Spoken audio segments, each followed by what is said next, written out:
17 साल का जो सफर रहा है हमारा, जब हमने बिना अम्मी पापा के गुजारा है, वो हम आपसे डिस्क्राइब भी नहीं कर सकते।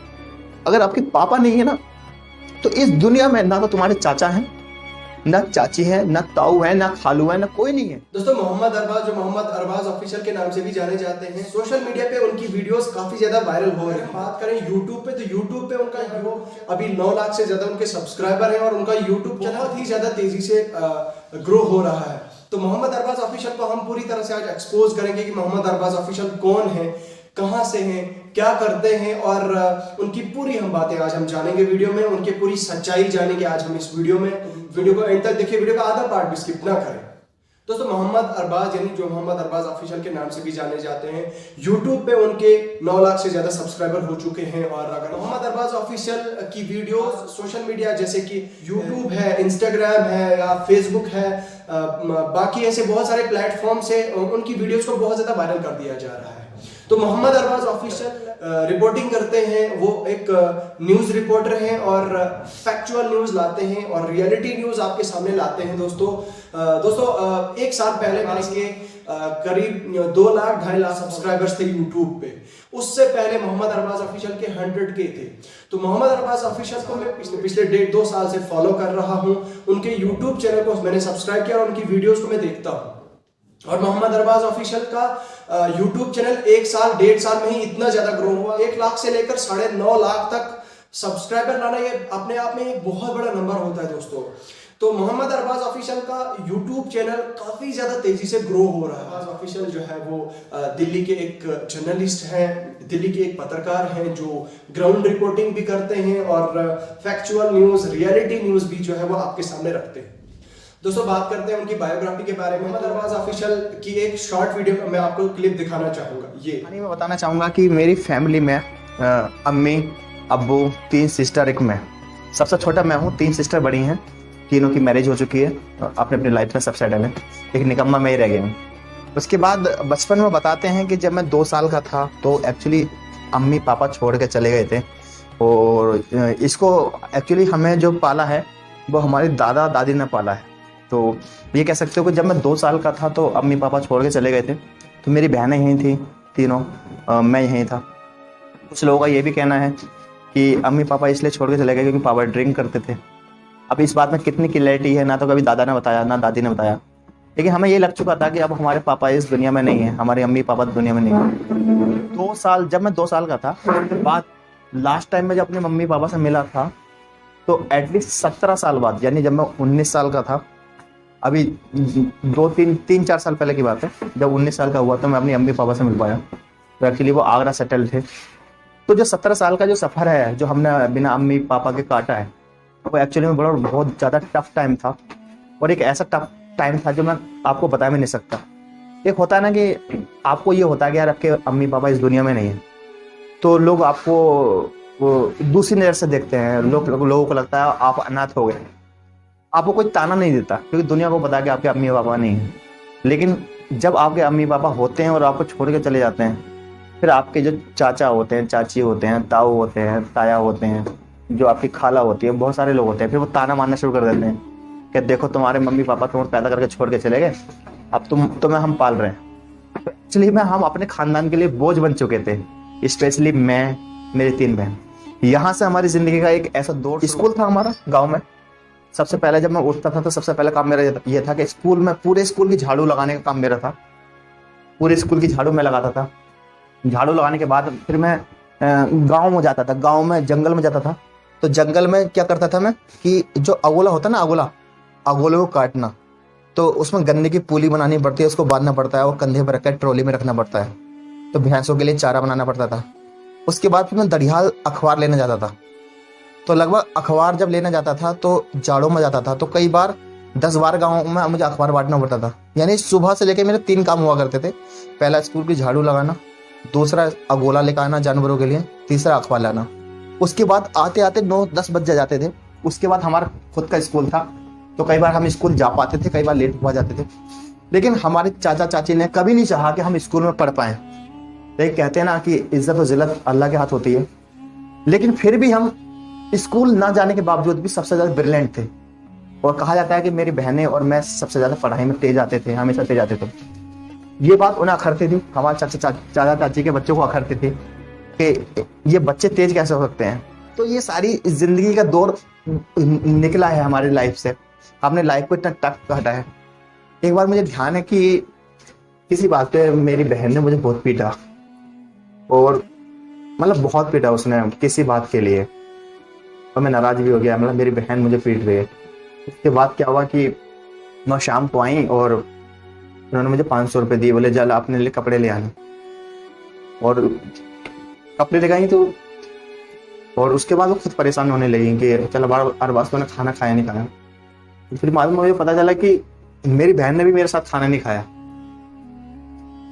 उस पल को सोचता हूँ तो वो पल मुझे ऐसा लगता है कि एक बहन का प्यार में आपको बाद में समझ में आता है, उस समय समझ में नहीं आता।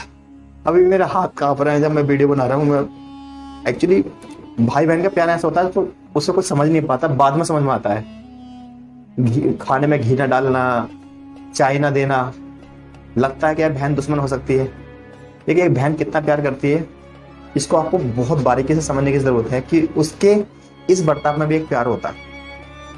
एक स्टेज ऐसी आई कि घर में चाची, इन्हें क्या हुआ, चाची के पैसे थे, चाचा के पैसे थे, चाची ने बिना बताए अपने मैके भेज दिए, और उसका इल्जाम जो है हमारी बहनों पर लगा दिया। ये कहानी उनके साथ होती है जिनके माँ बाप नहीं होते हैं, और इस कहानी में ये भी बताने की कोशिश कर रहा हूँ कि एक्चुअली माँ बाप की अहमियत क्या होती है। इस दुनिया में अगर तुम्हारे माँ बाप नहीं है ना, यू आर नथिंग। हुआ क्या कि मेरी बहन पर इल्जाम लगा दिया, मैं बहुत ज़्यादा फील हुआ बहन के लिए कि यार नहीं। उसके बाद एक टर्निंग पॉइंट ऐसा आया कि जैसा हाई स्कूल करना था, तो चाचा के लड़के का भी हाई स्कूल है, मेरा भी हाई स्कूल है, तो मेरी एंट्री को जो हाई स्कूल अगर आप करोगे तो पहले आपको प्रवेश पत्र जो होता है उसको छुपा दिया। मेरा एंट्री प्रवेश पत्र छुपा दिया और मुझसे कहा गया कि तुम हमारे लड़के के पेपर दो। पता चला कि मैंने अपने पेपर नहीं दिए, अपने चाचा के लड़के के पेपर दिए, वो पास हो गया। सेम इंटर में ऐसा हुआ। जो लोग कहते हैं ना कि जब मैं कहता हूँ हाई स्कूल पास हो, लोग कहते हैं कि तुम पढ़ाई क्यों नहीं कर पाए।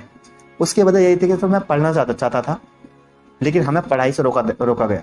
हाई स्कूल के पेपर मैंने अपने चाचा के लड़के के दिए, इंटर के पेपर मैंने चाचा के लड़के के दिए। सेम मेरी बहनों के साथ हुआ। मेरी बहन ने हाई स्कूल इंटर के बीए के पेपर जो चाची के दिए।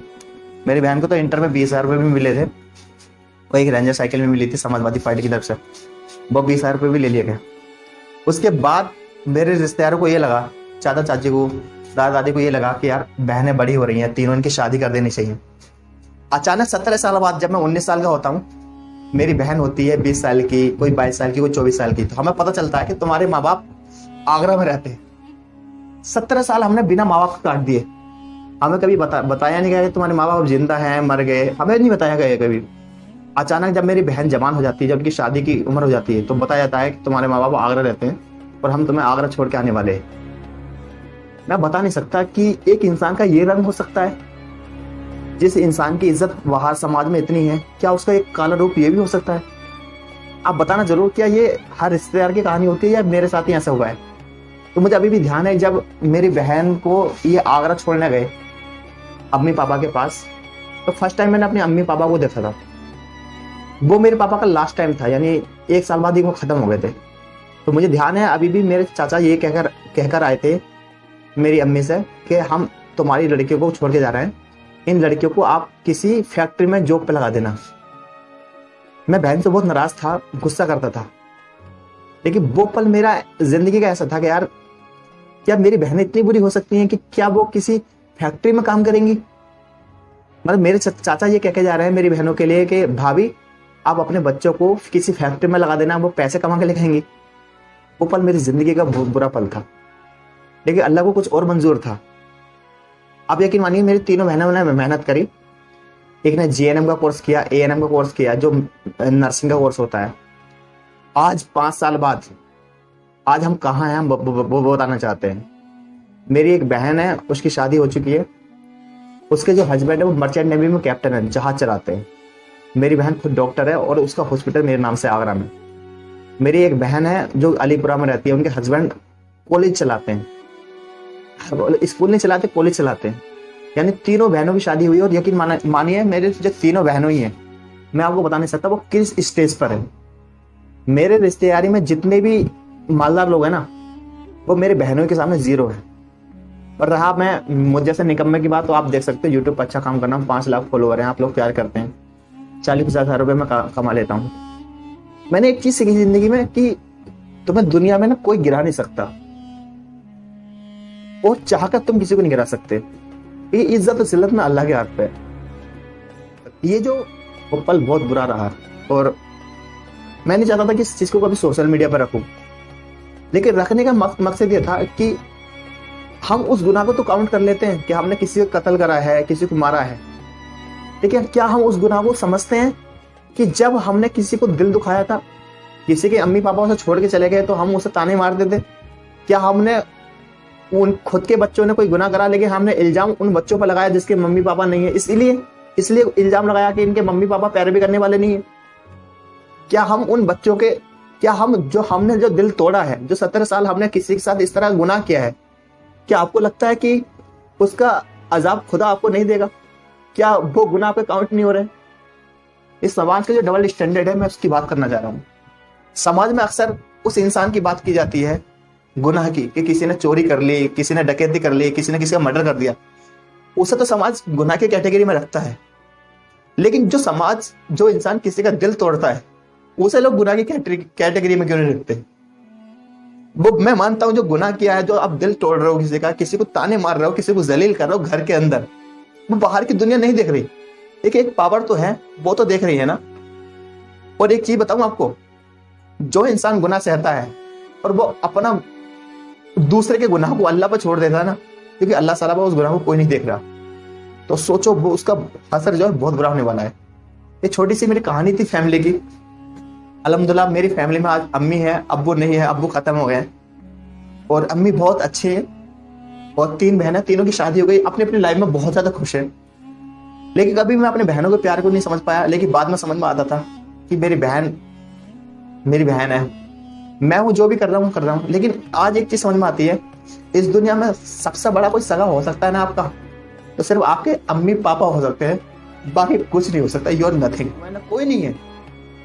1% है अच्छे लोग, मैं सभी को ऐसे नहीं कर रहा, लेकिन आपका जो वजूद है ना, आपके पापा की वजह से है, आपके अम्मी की वजह से है। इसलिए मैं कहना चाहता हूँ अपने अम्मी पापा से बहुत प्यार करें, उनका दिल ना दुखाएं कभी भी। मुझे पता है कि यार मैं इसमें ज्यादा इमोशनल हो गया, इमोशनल होने की जरूरत नहीं थी, लेकिन वो इंसान भी क्या जिसके अंदर इमोशंस ना हो।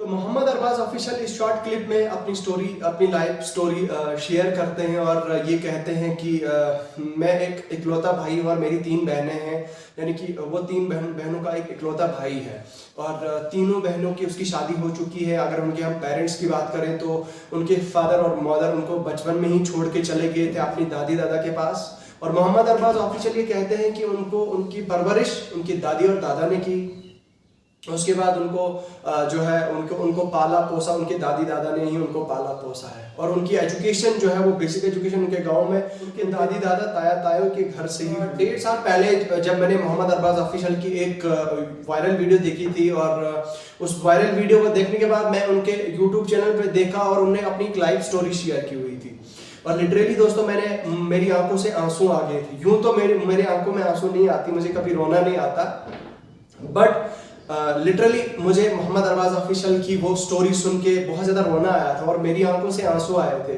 मैं अपने आंसू को कंट्रोल नहीं कर सका था मोहम्मद अरबाज ऑफिशियल की वो वीडियो देख के। दोस्तों होता क्या कि जब कोई अपनी लाइफ स्टोरी शेयर करता है, अपनी लाइफ स्टोरी का आप उनकी लाइफ स्टोरी के साथ रिलेट करते हैं, तो कहीं ना कहीं आप इमोशनल हो जाते हैं। वैसा ही मेरे साथ हुआ, तो मैं मोहम्मद अरबाज ऑफिशियल की उस वीडियो को देख के काफ़ी ज़्यादा इमोशनल हुआ, और उसके बाद मैंने कोशिश किया कनेक्ट करने की मोहम्मद अरबाज ऑफिशियल के साथ। मेरी मोहम्मद अरबाज ऑफिशियल से जो है मैंने कनेक्ट करने की कोशिश की, और फिर मेरी मोहम्मद अरबाज ऑफिशियल से इंस्टाग्राम पे। अरबाज ऑफिशियल एक निहायत ही नेक पत्रकार है, नेक जर्नलिस्ट है। ये भी बताता चलूँ कि एक बहुत ही नेक दिल इंसान है, इंस्पिरेशन भी है। आप में से कुछ शायद ही ऐसे लोग होंगे जो मोहम्मद अरबाज ऑफिशियल को नहीं जानते होंगे, जिन्होंने मोहम्मद अरबाज ऑफिशियल के यूट्यूब चैनल नहीं देखा होगा, मोहम्मद अरबाज ऑफिशियल के यूट्यूब चैनल को सब्सक्राइब नहीं किया होगा। तो मोहम्मद अरबाज ऑफिशियल को मैं दिल से सलाम करता हूँ, दिल से सैल्यूट करता हूँ दोस्तों। वो इसलिए उनके काम को आप देख सकते हैं, उनके हार्डवर्क को आप देख सकते हैं, उनके जो हार्डवर्क का लेवल है, ताकि वो कितना ज़्यादा हार्डवर्किंग इंसान है और कितना ज़्यादा इंस्पिरेशनल है वो।